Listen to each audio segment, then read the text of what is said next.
3 weeks after inheriting my aunt's house, the HOA president sent me a letter demanding a $500 fine for cutting the padlock off a shed in the backyard. The shed was community property. I had no right to touch it. If I removed it, he'd sue for destruction of HOA assets. Derek didn't know the shed had been built illegally on my aunt's property 5 years earlier, and that she'd spent the last 2 years of her life demanding he remove it, $80,000-$7,000. Phantom invoices, services never performed, all hidden under the floor of that shed. He thought building it on a dying woman's property would keep it safe. Thought if he waited long enough, she'd give up or pass away, and the evidence would stay buried. He was wrong. By the time he realized what I'd found under those floorboards, it was too late to stop what happened next. But let me start from the beginning. Before we dive into, I'd love to know where you're listening from today. And don't forget to hit the like and subscribe buttons for more interesting stories just like this. The shed in my aunt's backyard had an HOA padlock on. The problem was, it was built on her property without permission, and according to the letters I found in her filing cabinet, she'd been trying to get them to remove it for 3 years before she died. My Aunt Patricia died on a Wednesday in March. I got the call from her attorney on Thursday, and by Friday, I was standing in the driveway of her house in Riverside. Commons, a small 1960s ranch on a quarter-acre corner lot. White siding, black shutters, front porch with 2 rocking chairs that looked like they hadn't been sat in for years. I was 78 when she died, and I was her only living relative. The property was mine now. I hadn't visited in 10 years. Life got busy. Distance made excuses easy, and Patricia wasn't the type to guilt anyone into coming.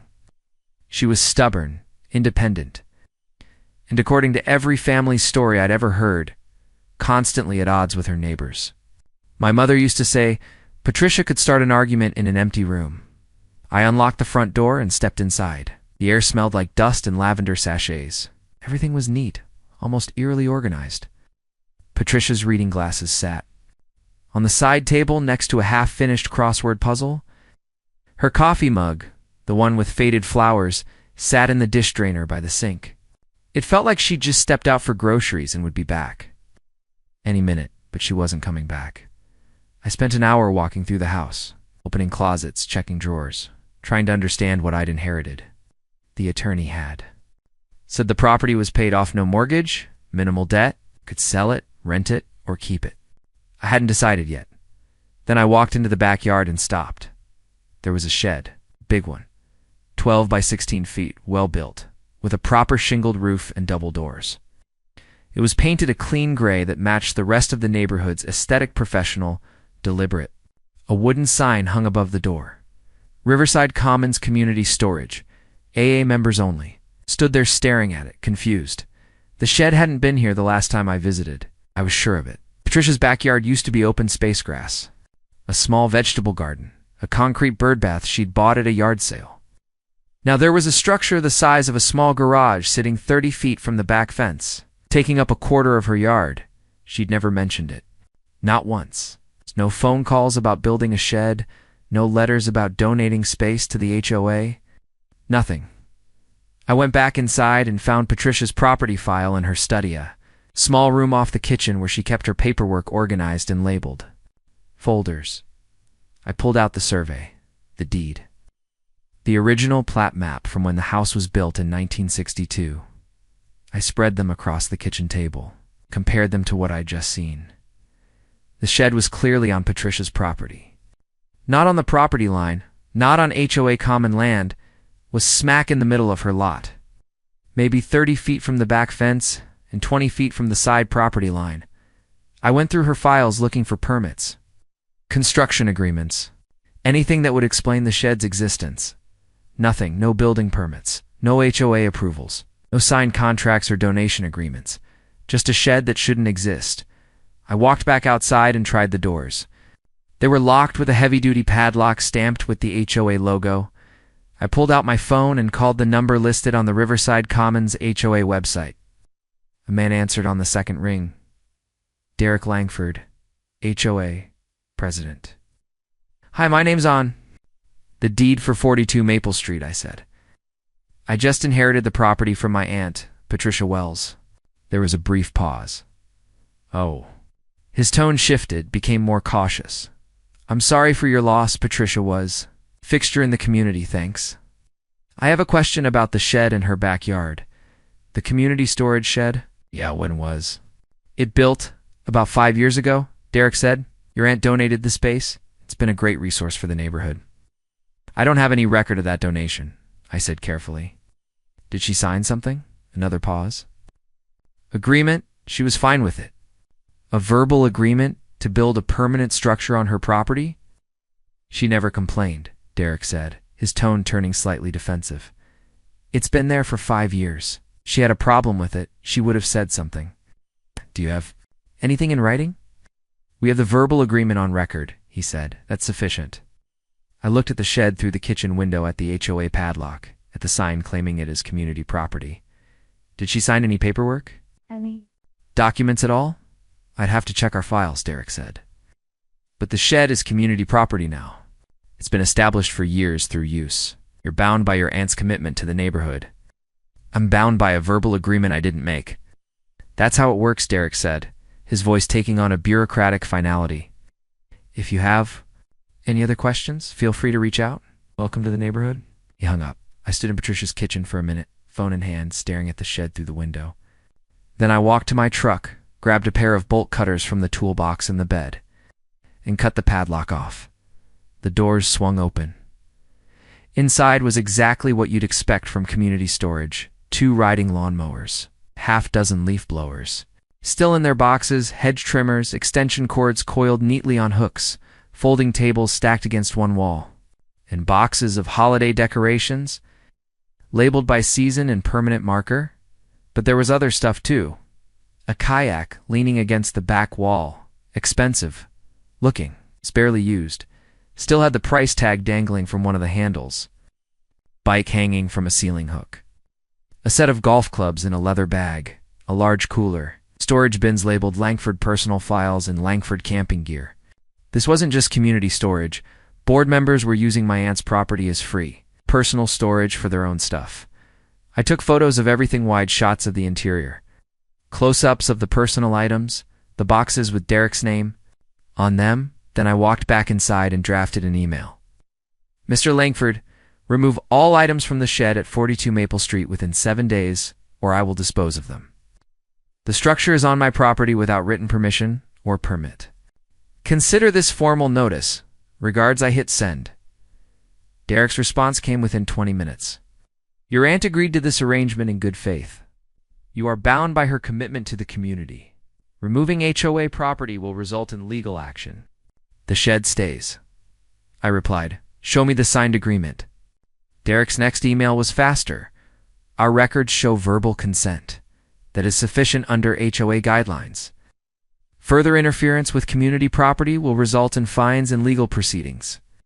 I closed my laptop and sat back in Patricia's kitchen chair, feeling the anger start to build. That night, I went through more of Patricia's files. Most of it was what you'd expect: tax records going back 20 years. Utility bills organized by year, correspondence with the county about property assessments. Then I found a folder near the back of the filing cabinet, labeled in Patricia's careful handwriting, HOA shed dispute. Inside were 3 letters, all typed on her old typewriter, all on the same letterhead she'd used for years. The first was dated 2.5 years ago. The Riverside Commons HOA Board. This is my formal request for the immediate removal of the storage shed constructed on my property at 42 Maple Street without my permission. I did not authorize construction of this structure. I did not sign any agreement. This is trespassing, and I expect the structure to be removed within 30 days. Patricia Wells. Attached was a certified mail receipt showing the letter had been delivered to Derek Langford. The second letter was dated 8 months later, shorter and more forceful. To Derek Langford, this is my second request. Remove the shed from my property immediately. I never gave permission, never signed anything.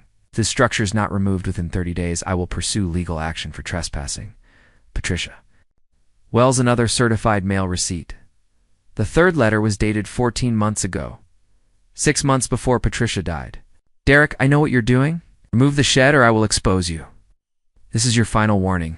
Patricia Wells' certified mail receipt attached. I sat there at her kitchen table, holding those letters, staring at the dates. Patricia had been demanding. They removed the shed for almost 3 years. She'd sent formal letters, used certified mail, threatened legal action. And Derek had ignored every single one. He'd just ... waited for her to give up, waited for her to get tired, waited for her to die, and she had. I felt something tighten in my chest, part guilt. She'd been fighting this alone while I was too busy to visit. Too busy to call, too busy to ask if she needed help. She'd died thinking she'd lost. I looked out the window at the shed, at the cut padlock lying on the ground, at the doors I'd left open. Patricia had started this fight. She'd documented it, written the letters, refused to back down even when the HOA ignored her. But she'd died before she could finish it. I folded the letters carefully and put them back in the folder. Now I was going to finish what she started. 7 days passed. The HOA removed nothing. On day 8, I received an email from Derek Langford. The shed is community property, established through years of use with your aunt's consent. We will not be removing it. The matter is closed. I called an attorney that afternoon. Her name was Maria Caldwell, and she specialized in property disputes. I met her at her office downtown and explained the situation, the shed built without permission. The lack of written agreement, Patricia's 3 letters demanding removal that were all ignored. Maria listened, taking notes. When I finished, she leaned back in her chair. If it's on your property and you have no written agreement, it's trespassing, she said. You have every legal right to remove it, even though it's been there for 5 years? Yes, verbal agreements for permanent structures on private property aren't enforceable without documentation. And if your aunt was actively objecting in writing, there's no implied consent.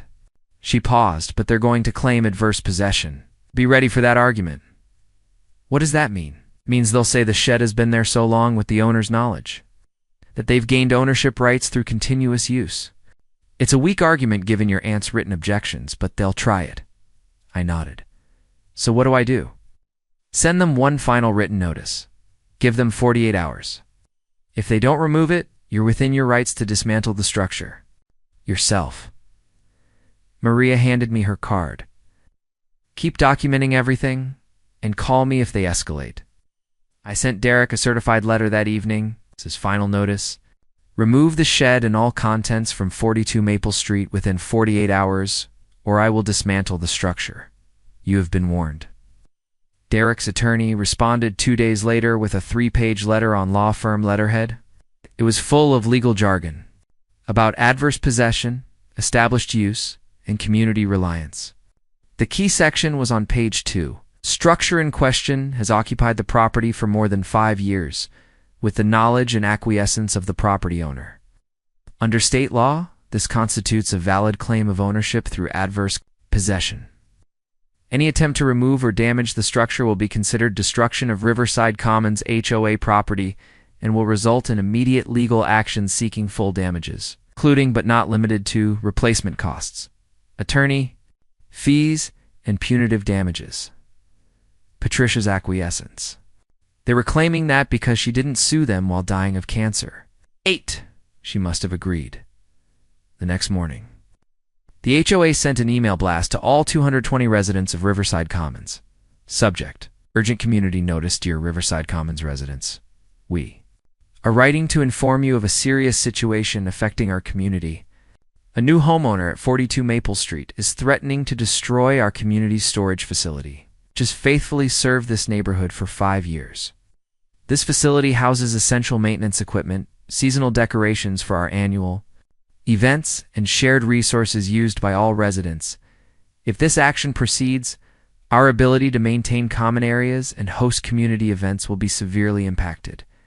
The holiday decorations that bring joy to our neighborhood each year will be lost. The equipment we use to keep our grounds beautiful will be gone.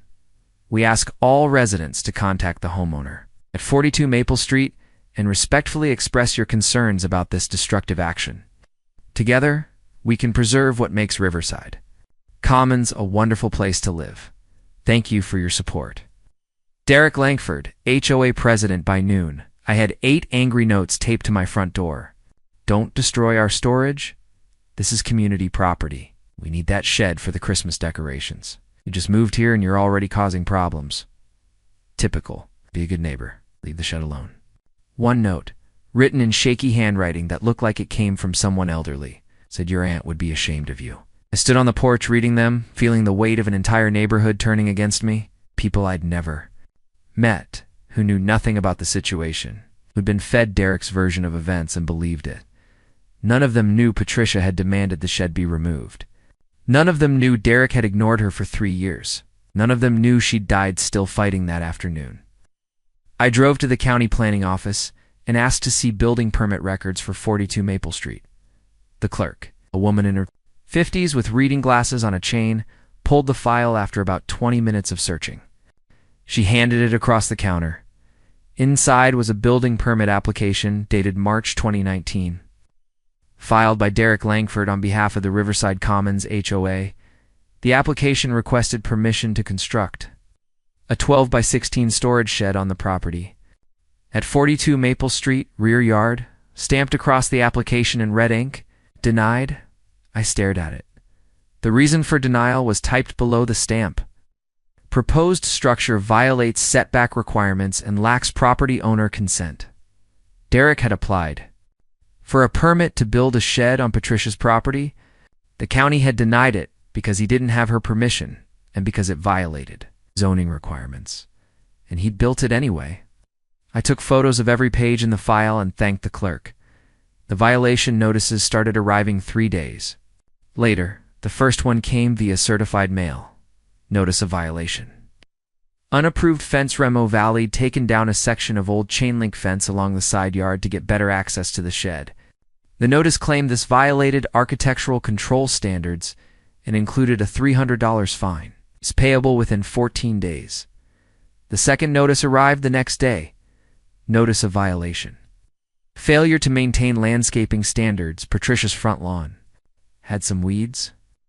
I'd been planning to deal with it, but the HOA got there first. $400 fine. The third notice came 2 days after that. Notice of violation. Unauthorized property modifications. This one was for cutting the HOA padlock off the shed. The shed that was illegally built on my property without permission. The notice classified it as unauthorized modification of community property. $500 fine. Total fines, $1,200. According to the notices, it would escalate by $100 per day if not paid within 14 days. Derek was retaliating Thursday night. I attended the monthly HOA board meeting at the community center. The room was packed, maybe 60 residents, all buzzing with conversation. I sat in the back. Derek stood at the front of the room with 2 other board members, a thin woman with short gray hair named Cynthia Park, treasurer, and a heavyset man in a Riverside Commons polo shirt named Tom Wilson, vice president. Derek opened the meeting with standard business budget updates, landscaping schedules, upcoming community events. Then he moved to new business. We have a situation involving our community storage facility, Derek said, his eyes finding me in the back row. A new homeowner at 42 Maple Street is threatening to remove the shed that has been a valuable community resource for 5 years. A murmur ran through the crowd. I felt dozens of heads turn to look at me. Patricia Wells, the previous owner, was a valued member of this community. Derek continued, his voice smooth and confident. She understood the importance of shared resources. She donated that space in good faith, and we've relied on it ever since. I stood up. I found 3 letters in Patricia's files where she demanded you remove the shed. You ignored every one. Duh. Room went quiet. Derek's expression didn't change. That was a misunderstanding. We worked through it and resolved it. By ignoring her until she died, someone gasped. Derek's jaw tightened. Cynthia Park leaned forward into her microphone. If Patricia had a real problem with the shed, she would have taken legal action. The fact that she didn't prove she eventually accepted it. She was 78 years old and dying of cancer, I said, my voice louder now. You waited her out. Derek banged the gavel. This matter is not on tonight's agenda. You have concerns about HOA property. You can submit them in writing through the proper channels. I did submit them in writing, I said. You responded with a lawsuit threat. And $1,200 in bogus fines? Those are legitimate violations, Derek said coldly. This meeting is for community business, not personal disputes. Please sit down or leave. Sat down, hands shaking with anger, as the meeting moved on to discuss pool maintenance schedules. Afterward, as people filed out into the parking lot, an older man approached me. He was maybe 70, wearing a worn denim jacket and a Riverside Commons neighborhood watch cap. I'm Frank, he said quietly. Live 2 houses down from Patricia. Okay?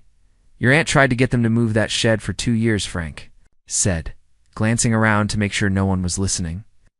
Derek kept delaying, said they'd relocate it in the spring. Then it was summer, then next year. She finally threatened legal action, and Derek just stopped responding to her. Why didn't she follow through? Frank's expression softened. She got sick. Cancer diagnosis came about 18 months ago.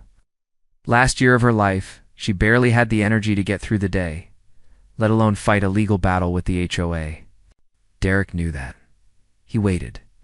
Frank pulled out his phone and showed me screenshots of text messages, Patricia's messages to him.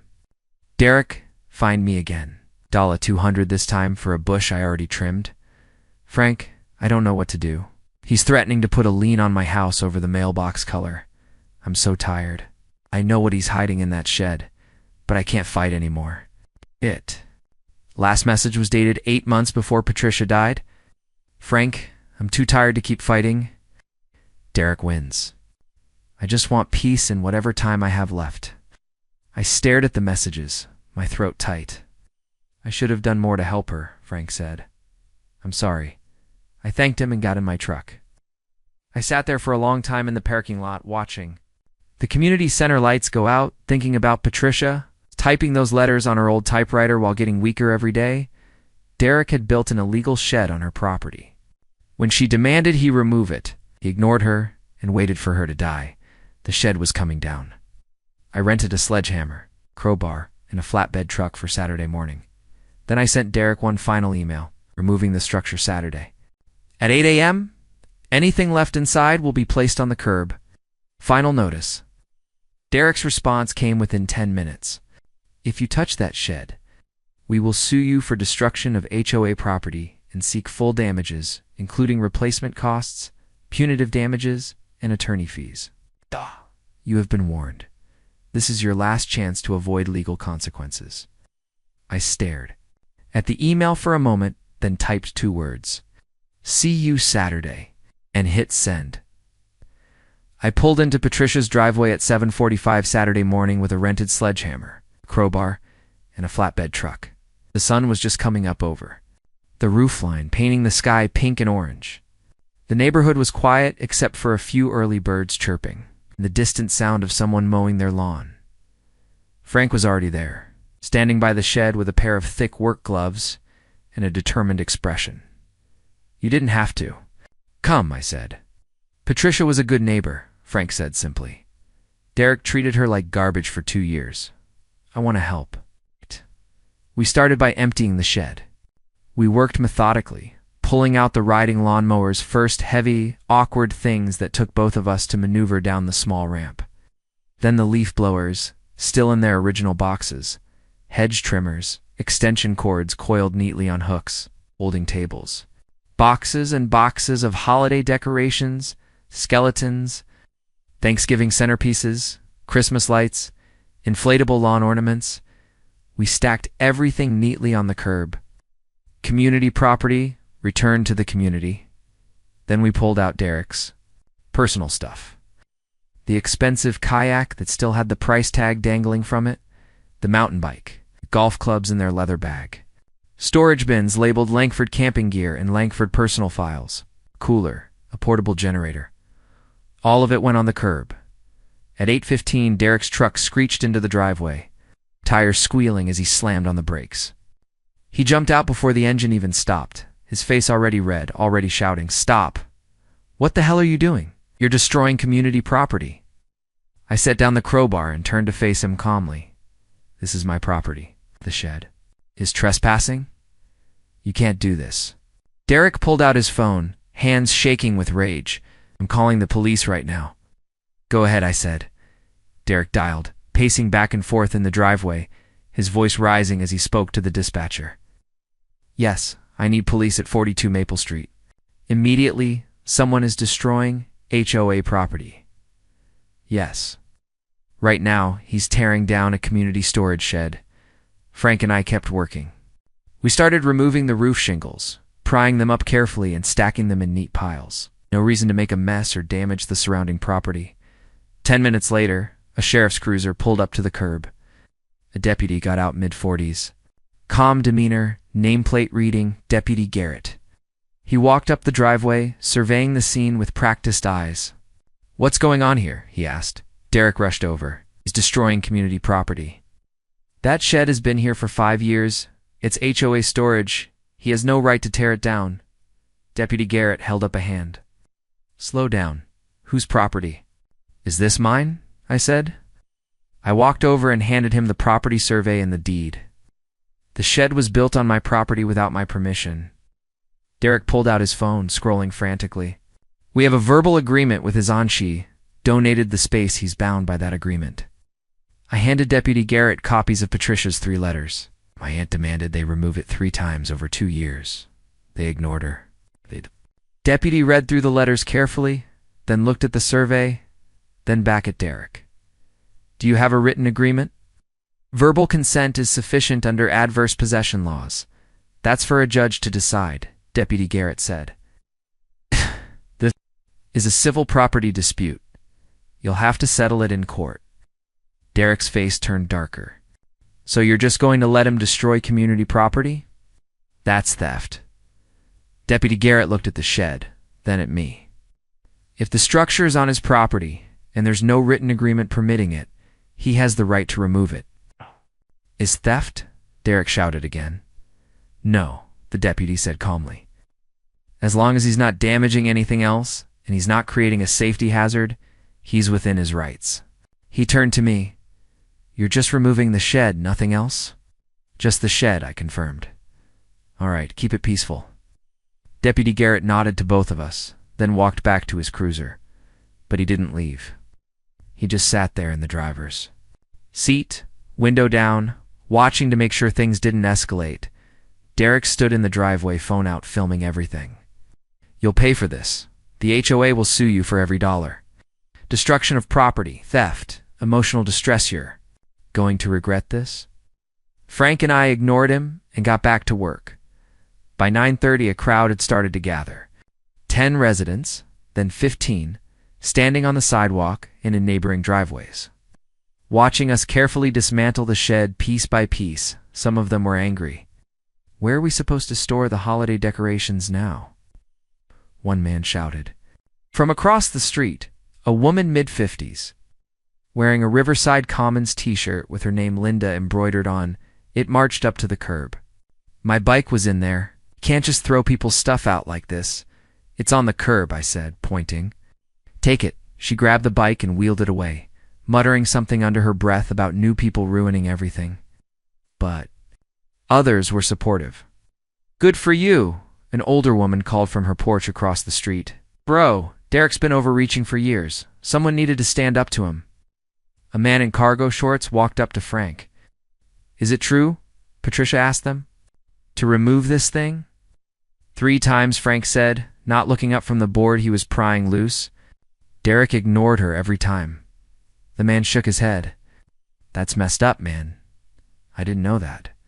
By noon, we'd removed the roof completely and started taking apart the walls. It was slow, careful work. We weren't just smashing things, we were dismantling the structure methodically, stacking the lumber neatly, keeping everything organized. 4 hours of steady labor under the sun. Derek stayed the entire time. He was pacing in the driveway, filming with his phone, occasionally shouting threats. You'll pay for this. The HOA will sue for every dollar. This is destruction of property. Deputy Garrett stayed too, leaning against his cruiser with his arms crossed, making sure Derek didn't do anything stupid. As we pulled up the floorboards near the center of the shed, I found something unexpected. Hidden in the shallow space between the floor joists was a cardboard box, the kind you'd get from an office supply store. It was taped shut, covered in dust. I pulled it out carefully. Frank glanced over. "What's that?" "Not sure yet," I said. "But I'm going to find out." I set the box aside away from the work area and kept going. By 2 o'clock, the shed was completely gone. We dismantled every wall, removed every board, loaded all the lumber onto the flatbed truck. The area was swept clean. All that remained was a rectangle of dead, brown grass where the shed had sat for 5 years. Blocking out the sunlight, it would grow back. Derek stood at the edge of the driveway, staring at the empty space. His face was pale now, his jaw tight. He looked like he wanted to say something, but for once he didn't.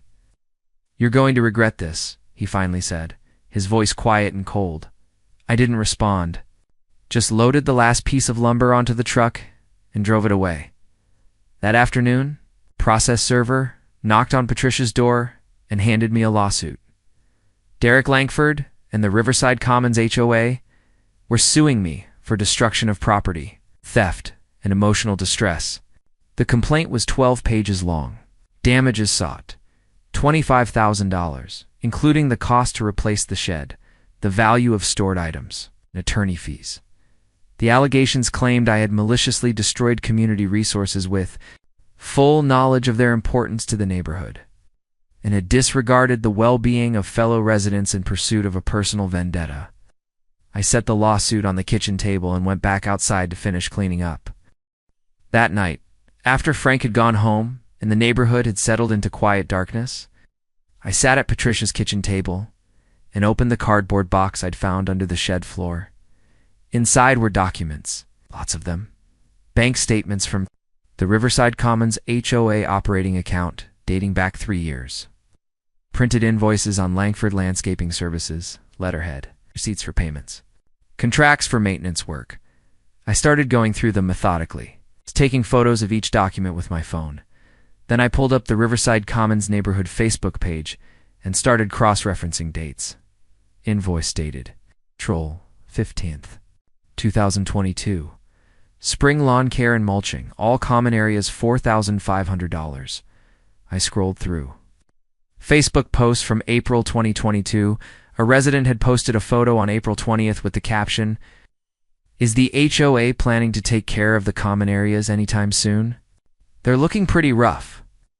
The photo showed overgrown grass, weeds everywhere, no fresh mulch. Invoice dated November 8th, 2022. Fall cleanup and leaf removal, $3,800. Facebook post from November 12th, 2022. Still waiting for the HOA to do leaf cleanup. My kids and I raked the park ourselves yesterday because it was getting ridiculous. Invoice dated January 18th, 2023. Snow removal entrance. Walkways, parking areas, $5,200. Facebook post from January 19th, 2023. With photos, entrance still not plowed. Third day in a row.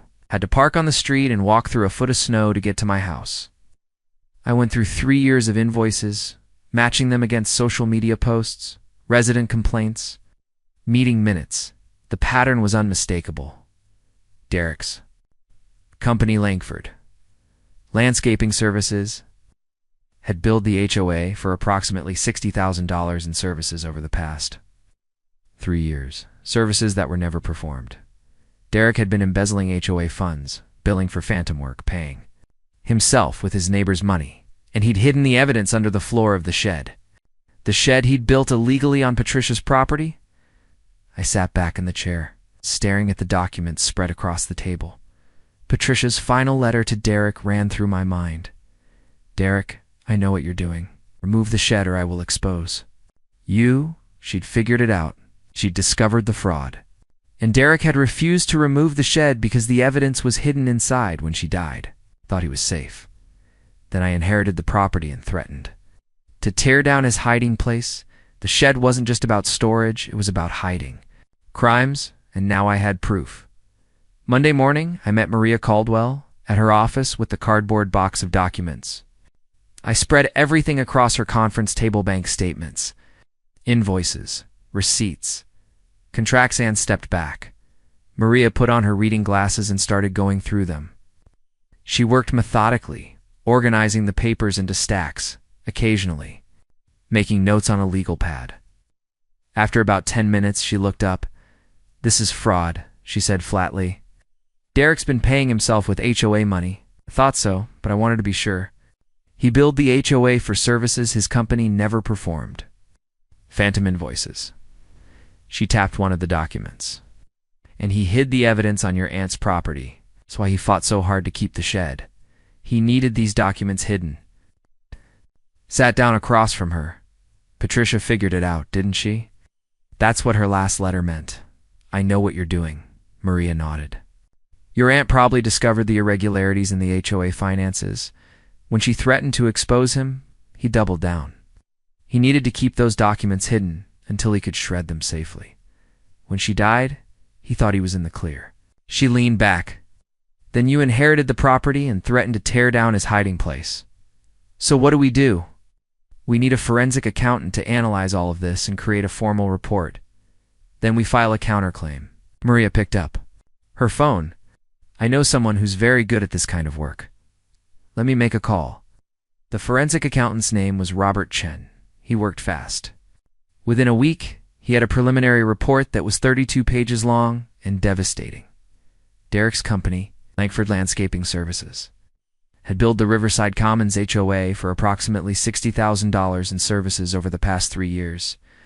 Robert had cross-referenced every invoice against HOA meeting minutes, resident complaints filed with the board, and posts on the neighborhood Facebook page. The pattern was clear. Most of the services were never performed. April 2022, Derek billed $4,500 for spring lawn care and mulching, all common areas. Residents posted photos on April 20th showing overgrown grass, weeds everywhere, no mulch. Multiple complaints filed. November 2022, Derek billed $3,800 for fall cleanup and leaf removal. Facebook posts from mid-November showed leaves piled high in common areas. One resident posted, "Still waiting for the HOA to do leaf cleanup. My kids and I raked the park ourselves." January 2023, Derek billed $5,200 for snow removal entrance, walkways, and parking areas. The community entrance wasn't plowed for 3 days. Residents documented it with time-stamped photos and complained at the next board meeting. June 2023, Derek billed $6,200 for irrigation system repairs and upgrades. The sprinklers in the common areas never worked. Video from the July board meeting showed residents complaining that they'd been hand-watering the park with garden hoses for months. The pattern repeated over and over. Invoices submitted. HOA paid Derek's company. Work was never done. Maria filed a counterclaim on Friday afternoon. The lawsuit named Derek Langford personally for fraud, embezzlement, trespassing, and harassment. It also named the HOA board members, Cynthia Park and Tom Wilson, for failing to provide adequate financial oversight and allowing Derek to operate without accountability. We demanded full restitution of the embezzled funds, removal of all fines issued against me, and reimbursement of my legal fees. Total damages sought: $60,000 in restitution, plus $15,000 in damages and attorney fees. 2 days after we filed, I got a call from an unknown number. I almost didn't answer, but something made me pick up. "This is Cynthia Park," a woman's voice said quietly. "From the HOA board. I need to talk to you. Off the record." We met at a coffee shop about 2 miles outside Riverside Commons. Cynthia was in her early 50s, thin, with short gray hair and nervous hands. She sat across from me with a folder clutched to her chest. "I didn't know about the fraud," she said immediately, before I could even say hello. "I swear to you, I had no idea. Derek handled all the vendor contracts himself. He told us his company was giving the HOA a discount because he lived in the neighborhood. We trusted him. You're the treasurer," I said. He never looked at the actual invoices. He sent summary reports. She opened the folder and showed me printouts, monthly financial statements with just totals, categories, and brief descriptions.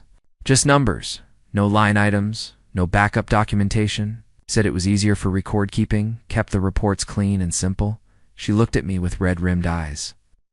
I never saw the actual invoices until your attorney filed the counterclaim last week. Why are you telling me this? 'Cause your aunt was right, Cynthia said, her voice breaking slightly. Derek's been lying to all of us. He manipulated the board, manipulated the residents, and when your aunt figured it out, he harassed her until she died. I was part of that board. I should have caught it. What do you want from me? I want to help fix this, she said. I'll testify. I'll show that Derek controlled the finances without any real oversight. I'll explain how he manipulated the process. I'll vote to remove him from the board. The emergency HOA meeting was scheduled for Thursday night at 7. By 6:30. The community center parking lot was already full. I arrived with Maria and Frank and had to park on the street inside. The room was packed, over 80 residents crammed into a space designed for maybe 50. People were standing along the walls, sitting on folding chairs in the aisles. Air was thick with tension and the buzz of anxious conversation. I stood in the back with Maria and Frank. At the front of the room, Cynthia sat at the board table with Tom Wilson. Derek sat at the far end, arms crossed over his chest, jaw tight. Tom. Wilson called the meeting to order, his voice shaking slightly. We're here tonight to address serious allegations of financial misconduct involving HOA funds and President Derek Langford. Derek leaned forward immediately. These allegations are completely false. The documents being presented by the plaintiff are fabricated. This is pure retaliation for our enforcement of HOA rules and regulations. Maria stood up. May I present evidence to the board and residents? Tom nodded. Please. Maria walked to the front and connected her laptop to the projector. The screen lit up with the title page of Robert Chin's forensic report. She clicked to the first comparison slide. On the left side, an invoice dated April 2022 for $4,500 for spring lawn care. On the right side, a photo from the neighborhood Facebook page dated April 20th, 2022, showing overgrown grass and weeds in the common areas. The caption read, "Is the HOA planning to take care of this anytime soon?" She clicked to the next slide. Invoice for $5,200 for snow removal in January 22. 3. Photo of the community entrance buried in snow. Dated January 19th, 2023. Caption, "Third day in a row. Entrance still not plowed." She clicked again. Invoice for $6,200 for irrigation repairs in June 2023. Video clip from a July board meeting showing a resident standing at the microphone saying, "The sprinklers still don't work. We've been watering the park by hand for 6 months." The room was completely silent. Could have heard a pin drop. Maria let the final image sit on the screen for a long moment, then turned to face the crowd. Derek Langford billed this HOA approximately $60,000 over 3 years for services that were never performed. The evidence of this fraud was hidden under the floor of the shed he built illegally on Patricia Wells' property. Man in the third row stood up. I recognized him from the demolition. Tom Reeves, the one who'd asked Frank about Patricia's letters. "Derek," Tom said, his voice steady and loud. "You billed the HOA $4,000 for snow removal in January 2023? I was home that day. I plow my own driveway. I watched the entrance. Nobody plowed it. I have photos." An elderly woman in the front row stood next. "I posted about it on Facebook. The entrance wasn't plowed for 3 days. I have the time-stamped photos on my phone right now." Derek's face had gone pale.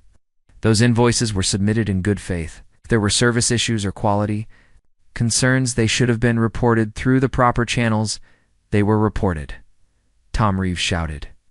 "At every single board meeting, and you told us the work was done, that we were mistaken, that we didn't understand the scope of?"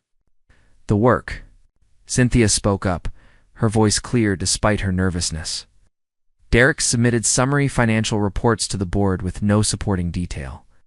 "I never saw the actual invoices, the work orders, or any backup documentation until this week," he controlled. "All vendor relationships without any oversight from the rest of the board." Derek stood abruptly, his chair scraping loudly across the floor. "This is a witch hunt. I've served this community faithfully for 7 years, and this is how you repay me? With false accusations and manufactured evidence?" You've stolen from this community for 3 years, Maria said calmly. Tom Wilson banged the gavel. We need to vote on several motions. First motion: suspend Derek Langford as HOA president immediately, pending the results of an independent financial audit. Hands shot up around the room. All in favor? 73 yes. Someone counting in the front called out. Opposed? 7 no. Motion passes. Second motion: hire an independent auditor to conduct a comprehensive review of all HOA finances for the past 5 years. 81 yes. 2 abstentions. Third motion: drop the lawsuit against the homeowner at 42 Maple Street 70-9. Yes. Doddick stood at the board table, his face red, his hands shaking with rage. You can't remove me. I was elected by the residents. This vote is invalid under HOA bylaws. Lon Wilson looked down at the binder in front of him. The bylaws specifically allow for removal of board members for cause. Financial misconduct qualifies. As cause, Derek grabbed his coat from the back of his chair. You're all going to regret this. Every single one of you. He stormed toward the exit, shoving past people in the aisle, and slammed the door behind him so hard the walls shook. The following Monday morning, the state attorney general's office announced they were opening a criminal investigation into financial misconduct at the Riverside Commons HOA. The case was assigned to the white-collar crime unit. Derek hired a criminal defense attorney that same day, a man in an expensive suit who released a statement to the local news calling the charges baseless, politically motivated, and an aggressive overreach by prosecutors with an anti-business agenda. That afternoon, my phone buzzed with a text from an unknown number. You've destroyed my reputation over a shed. I'll make sure you regret this. I forwarded it to Maria. She forwarded it to the Attorney General's office with a note. Defendant threatening witness. Derek had just made another mistake, and he still didn't understand that he'd done all of this to himself.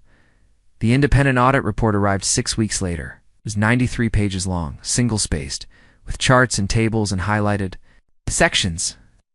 The auditor's name was Jennifer Kowalski, and she'd spent those 6 weeks going through every single financial transaction the Riverside Commons HOA had made in the past 5 years. What she found went far beyond phantom landscaping services. Derek hadn't just been billing for work he never did. He'd been running multiple fraud schemes simultaneously, layering them on top of each other, using the HOA like his personal piggy bank. The audit revealed kickbacks from vendors.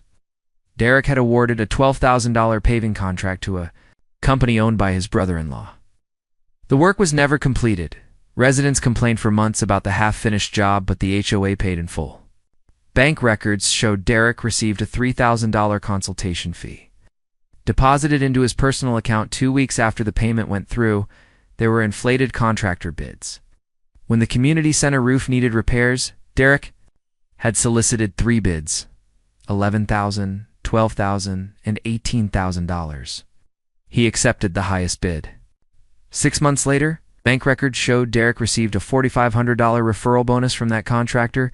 Then there were the missing funds. In 2022, Derek had pushed through a 15% increase in HOA dues, telling residents it was necessary for critical capital improvements. No improvements were ever made. The extra revenue, approximately $22,000, disappeared into general operating expenses with no documentation. No receipts, no explanation. Total amount misappropriated over 5 years, $80,000. The audit showed that Langford Landscaping had received nearly 70% of all HOA contract payments during Derek's tenure as president.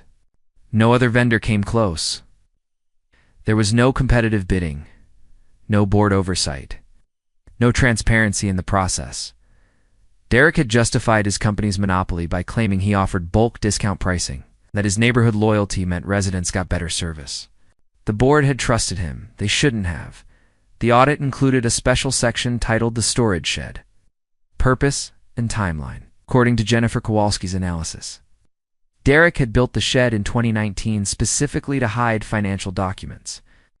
The original building permit application, the one the county had denied, showed his initial plan was to build on HOA common land near the community center, When that was rejected, he'd built it on Patricia's property instead without permission.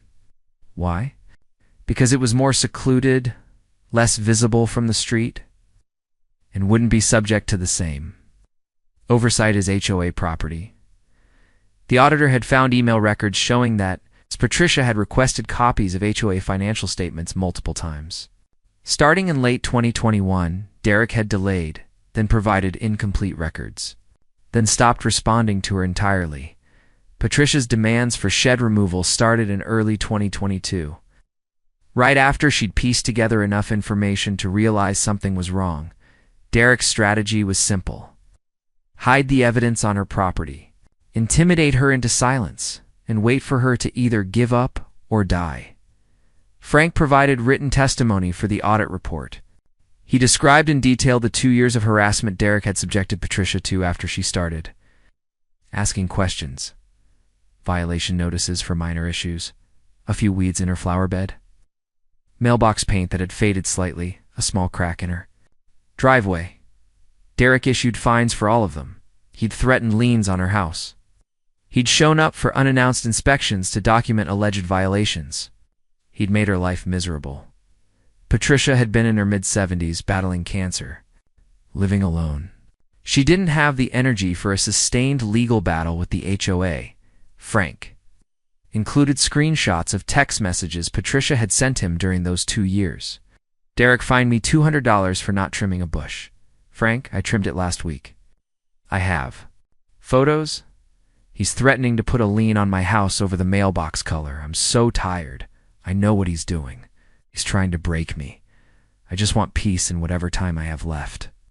She'd died before she could expose him, the state attorney. General filed criminal charges against Derek in September. 4 counts of embezzlement, 6 counts of fraud, 3 counts of theft by deception, multiple counts of filing false records. Derek pleaded not guilty.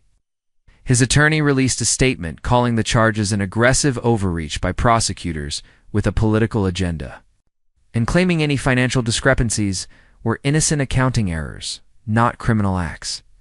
Derek was released on $50,000 bail with strict conditions: no contact with any Riverside Commons residents, no access to HOA property, and a GPS ankle monitor to track his movements.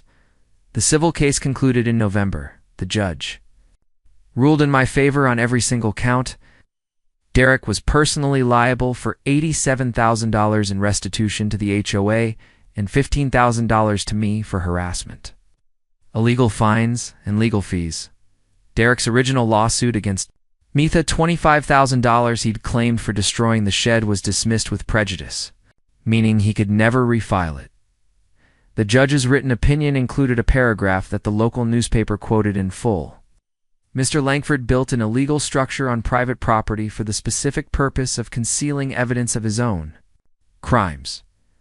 When the property owner discovered this and attempted to remove the structure, Mr. Langford weaponized his authority as HOA president to punish and intimidate. This represents a profound abuse of fiduciary duty and community trust.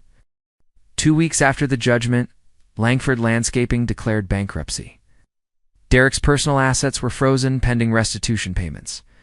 His house, the one on Lakeview Drive with the 3-car garage, went into foreclosure by December.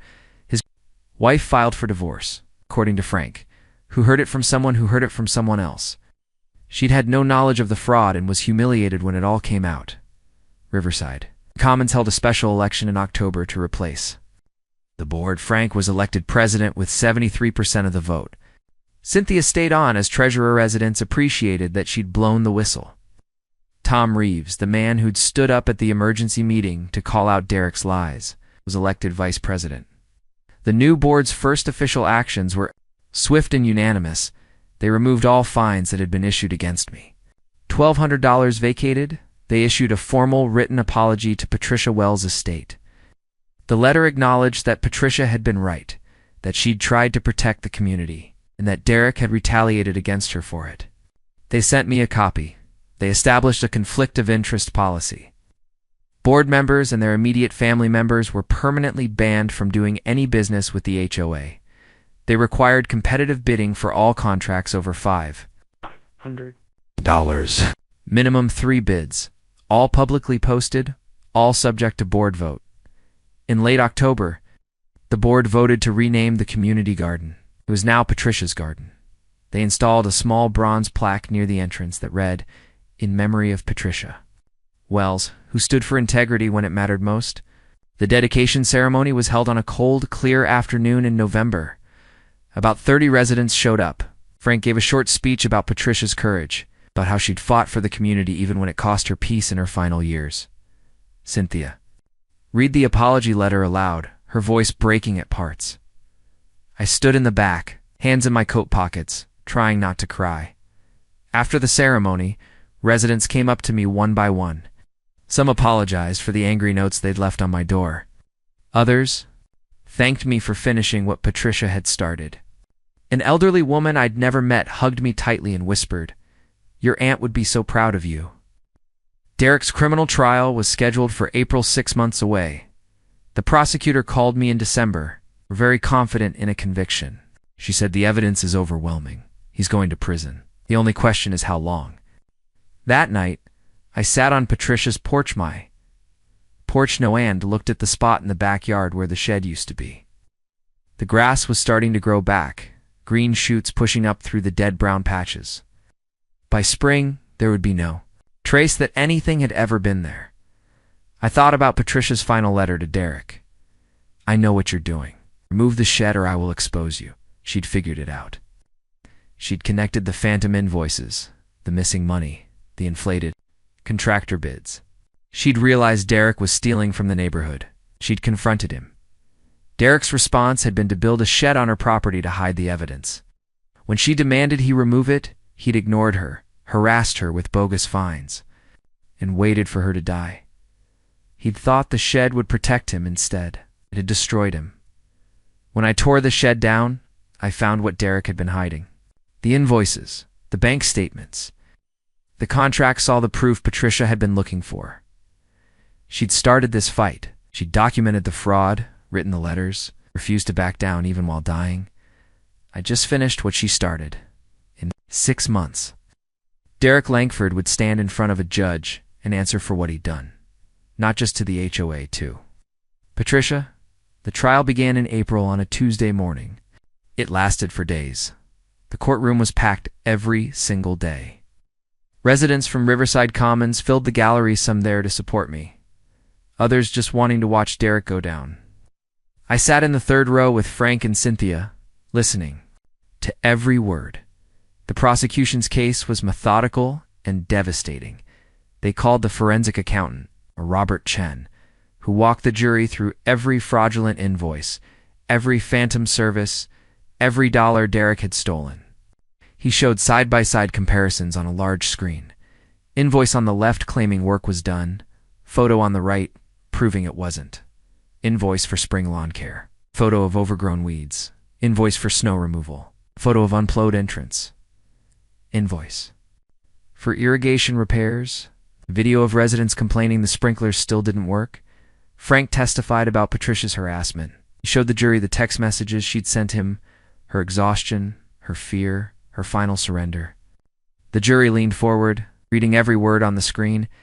Cynthia testified about how Derek had controlled the HOA finances without any real oversight, how he'd manipulated the board with summary reports that hid the details, how she'd trusted him because he seemed competent and committed.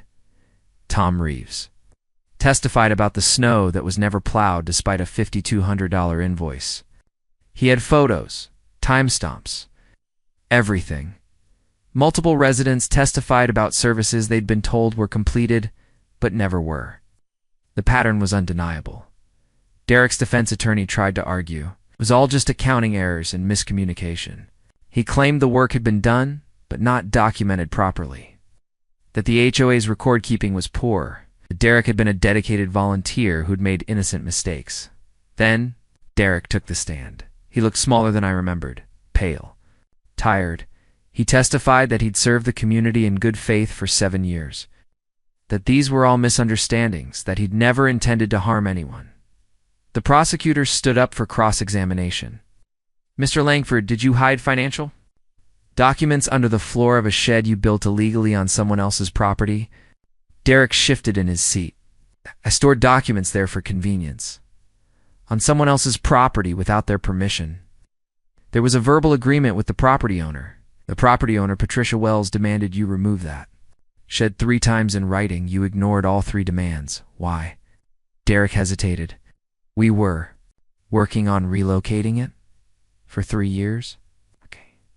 While Ms. Wells was dying of cancer. Silence. Mr. Langford, did you issue violation notices and fines against Ms. Wells after she began questioning HOA finances? The violations were legitimate. $200 fine for a bush that had already been trimmed. I didn't personally inspect. You waited for her to die, didn't you? You waited until she was too weak to fight back. Derek's attorney objected. The judge sustained it. The damage was done. The jury had heard it. The jury deliberated for less than 3 hours. They returned guilty verdicts on 12 counts, 8 counts of embezzlement, 3 counts of fraud, and 1 count of filing false records. Derek stood as the verdicts were read, his face completely blank. His attorney immediately announced they would appeal. The sentencing hearing was 2 weeks later. The prosecutor recommended the maximum, 5 years in prison. Derek's attorney pleaded for leniency, arguing that Derek had no prior criminal record and had served the community for years. The judge reviewed victim impact statements from residents, people describing how Derek's theft had damaged the neighborhood, how his harassment had tormented an elderly woman in her final years. Before announcing the sentence, the judge spoke directly to Derek. Mr. Langford, you abused a position of trust to steal from your neighbors. When an elderly homeowner discovered your fraud, you harassed her, intimidated her, and waited for her to die. This represents not just theft, but cruelty. You showed no remorse, no accountability, and no respect for the community you claimed to serve. Sentence: 3 years in prison, 5 years of probation after release, full restitution ordered, $87,000 to the HOA, $15,000 to me. Derek was permanently banned from serving on any HOA board in the state. His appeal was denied. 6 weeks later, Derek's house sold in September. The HOA recovered $72,000 from the sale, most of what he'd stolen. The remaining $15,000 came from Derek's retirement account and the liquidation of his landscaping equipment. I received my full $15,000 payment in October. I used part of it to finish renovating Patricia's house, new appliances, fresh paint repairs she'd been putting off. The rest went into an account for property taxes and ongoing maintenance.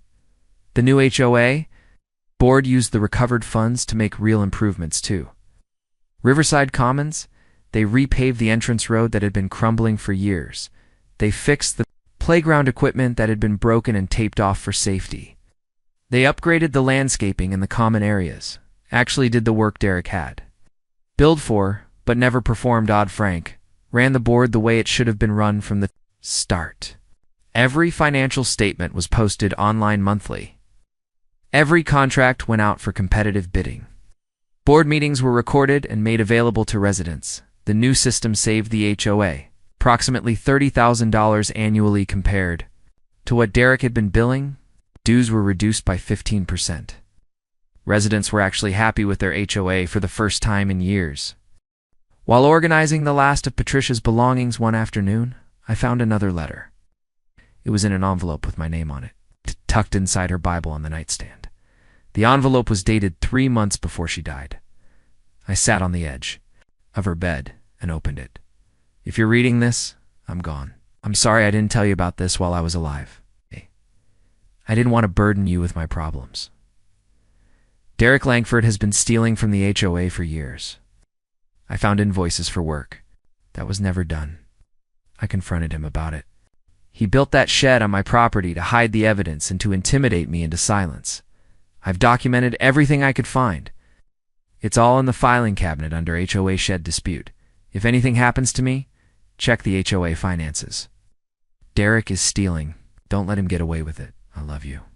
I'm sorry I wasn't stronger, Aunt Patricia. I sat there holding that letter. I was crying for the first time since she died. She'd known. She'd figured it all out. She'd documented everything.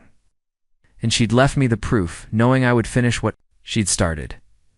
In December, the HOA held a ceremony to dedicate Patricia Commons, the renamed community park. It was a cold Saturday morning, but about 50 residents showed up anyway. The bronze plaque near the entrance read, "In memory of Patricia Wells, who stood for integrity and accountability when it mattered most." Frank gave a speech about Patricia's courage, about how she'd fought for the community, even when it cost her peace in her final years. "She was right," Frank said, his voice carrying across the small crowd. "And we didn't listen. We let Derek intimidate her. We let him wait her out until she died. That's on all of us." He paused, looking at me. "But her nephew finished what she started, and because of that, this community is better." People applauded. I didn't know what to say, so I just nodded after. The ceremony residents came up to thank me. One elderly woman, tears in her eyes, said, "I was one of the people who left an angry note on your door. I'm so sorry I didn't understand." Patricia was a hero, and I treated her memory terribly. Frank and I walked through the park afterward, our breath visible in the cold air. "I suspected Derek for years," Frank said quietly. "The invoices never made sense. The work was never done. But I had no proof, and Derek was good at deflecting questions." "Patricia had proof," I said. "She was the only one brave enough to confront him," Frank said. "When she died, I thought he'd gotten away with it. I'm glad I was wrong." We walked in silence for a moment. "You know what the worst part is?" Frank said. "She died thinking she'd lost, thinking Derek had won. But she didn't lose," I said. "She left me everything I needed to beat him. It's the letters, the documents, the roadmap. She won, she just didn't live to see it." Frank nodded. "She'd be proud of you." Derek reported to prison in January to begin his 3-year sentence.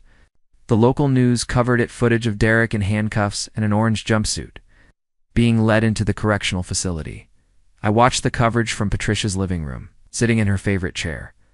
I thought about her fighting alone while sick, dying before she could see justice served. Ow. But she had won. She just hadn't lived to see it. Derek was behind bars because of evidence she'd documented, letters she'd written, and a fight she'd refused to abandon even when it cost her everything. Whispered to the empty room, "We got him, Patricia. He's done." And for the first time since inheriting her house, I felt like I could finally rest. 2 years later, I still owned Patricia's house. I'd renovated it completely over those first 12 months, new roof, updated kitchen with modern appliances, refinished hardwood floors that gleamed in the sunlight. It looked like a different place from the dusty, sad house I'd inherited. But I'd kept Patricia's touches, her garden design with the perennials she'd planted, the 2 rocking chairs on the front porch, the bird bath she'd bought at a yard sale decades ago. I rented it to a young family husband, wife, 2 kids under 10, who loved running around the yard. They sent me photos every few months, the kids playing in the sprinkler, the vegetable garden they'd planted in Patricia's old beds, fresh paint they'd put on the shutters with my permission. I visited quarterly to check on the property and chat with the tenants. They took care of the place like it was their own. Derek was released from prison after serving 2 years on good behavior. He moved out of state immediately, Ohio, according to Frank, who heard it from someone on the HOA board. Derek went to live with his sister. He never returned to Riverside Commons. Not once. He never apologized, never acknowledged any wrongdoing. His divorce had been finalized while he was in prison. Without a landscaping license in Ohio, his had been revoked in our state. He ended up working a retail job, stocking shelves at some big box store. Isolated, broke, his reputation destroyed. Some residents still tracked him on social media out of morbid curiosity. Frank told me Derek posted occasional complaints about injustice and political persecution, still claiming he was the victim of a witch hunt. The community ignored him. He was irrelevant now. Riverside Commons thrived under the new leadership. Frank had been HOA president for 2 years, and the difference was night and day. No drama, no corruption, no overreach. It's just a functional HOA doing exactly what it was supposed to do: maintain common areas, organize a few community events, and stay out of residents' way. Property values in Riverside Commons increased by 8% higher than surrounding neighborhoods. Real estate agents specifically mentioned the improved HOA management and financial transparency in their listings. 2. Other nearby subdivisions reached out to Frank, asking him to consult on HOA reform. Riverside Commons had become a model for proper governance. The board used the recovered funds for projects the neighborhood had needed for years. They repaved the entrance road, the same work Derek had billed for in 2022, but never completed. They fully renovated the playground with modern, safe equipment. They replaced the community center roof, getting it done for $11,000 instead of the $18,000 Derek's preferred contractor had quoted before paying Derek a kickback. They added a walking trail around the perimeter of the common areas. They expanded Patricia's garden with native plants, installed benches, added a small memorial fountain with a bronze plaque. Residents were proud of their community again. The HOA established an annual award, the Patricia Wells Integrity Award. It was given each year to a resident who demonstrated ethical leadership and community service. The award included a $1,000 donation to a charity of the recipient's choice. It's made in Patricia's name. The first year they gave it to Frank for exposing Derek and leading the reform effort. The second year it went to Cynthia for having the courage to blow the whistle despite the personal risk. There was a small ceremony each November at Patricia's garden. I attended every year. I'd been thinking a lot about the journey. I'd inherited Patricia's house, expecting to assess it, sell it quickly, and move on with my life. Instead, I'd gotten drawn into a fight against HOA corruption that consumed months of my life. Initially, I just wanted to clear the property and be done with it. But then I found Patricia's letters and realized she'd fought alone while sick, that she'd died thinking she'd lost. I couldn't walk away. I had to finish what she'd started. The process had taught me things I didn't expect about standing up to authority when you know you're right, about not backing down in the face of intimidation, about honoring family legacy even when it's hard, the guilt about not visiting. Patricia in her final years would probably never fully go away, but finishing her fight had brought me a kind of peace I hadn't expected. Frank and I had become close friends.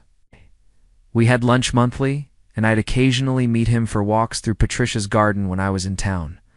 One spring afternoon, I drove out to check on Patricia's house. The tenants had mentioned they'd be out of town for the weekend, but they'd given me permission to walk around and make sure everything looked good. The yard was beautiful. The grass was thick and green. Patricia's garden was blooming with tulips and daffodils. Kids' toys were scattered happily across the lawn, a basketball, a plastic slide, chalk drawings on the driveway. The house looked loved and lived in. I walked around to the backyard and stood where the shed used to be. There was no trace of it anymore, just open space, healthy grass, sunlight filtering through the trees. I sat down on the back porch steps, the same spot where Patricia used to sit with her morning coffee. I thought about her sitting here for years, looking at that shed every single day, knowing what it represented. It wasn't just trespassing. It was Derek's way of intimidating her, reminding her that he had power and she didn't. Every day she looked at it. She was reminded that he'd violated her property and gotten away with it, until she couldn't see it anymore because she was too sick, and then because she was gone. I thought about what Patricia had endured. She'd discovered Derek was stealing from the HOA. She'd confronted him and demanded accountability. Derek's response was to build an illegal shed on her property, specifically to hide the evidence and intimidate her into silence. When she demanded removal, he ignored her. Then he harassed her: bogus fines, threats of liens, constant pressure. She was elderly, sick with cancer, alone, no family nearby to help her fight. She fought anyway. For 2 years, while dying, she fought. She documented everything, the letters demanding removal, whatever financial records she could get her hands on, evidence of Derek's retaliation. She left me a letter in her Bible with explicit instructions about where to look. She died before seeing justice. She died thinking Derek had won. But Patricia didn't lose. She left me everything I needed to expose him. Her letters proved she'd demanded the shed be removed, which destroyed Derek's verbal agreement defense. Her documentation of HOA financial irregularities led me to search for more evidence, which led me to find the hidden documents under the shed floor. Her persistence inspired me to keep fighting, even when the entire community turned against me. Her courage in confronting Derek while sick showed me what real integrity looked like. She'd won. She just didn't live to see it. I realized something sitting there on those porch steps. If Derek had just removed the shed when Patricia first asked if he'd swallowed his pride and moved it to HOA property or dismantled it, none of this would have happened. He could have shredded the documents, covered his tracks, continued embezzling for years. But his arrogance wouldn't let him. He thought he could intimidate a dying woman into silence. He thought the shed was a safe hiding place because it was on the property of someone viewed as weak and powerless. Instead, that single structure built illegally, filled with hidden documents, destroyed his entire scheme, all because he refused to admit he was wrong. All because he underestimated an elderly woman with cancer. I heard a truck pull into the driveway. Oh. A minute later, Frank walked around the side of the house. "Saw your truck from the street," he said, sitting down on the steps next to me. "Just checking on the place," I said. "Tenants are out of town." "It's peaceful now," Frank said, looking at the yard. "Patricia would like that." "I wish I'd been here to help her fight," I said quietly. "You were here when it mattered," Frank said. "You finished it. That's what counts." We sat in comfortable silence for a moment. "Derek's working retail in Ohio," Frank said. "Saw it on Facebook. Stocking shelves at some big box store." "Good," I said.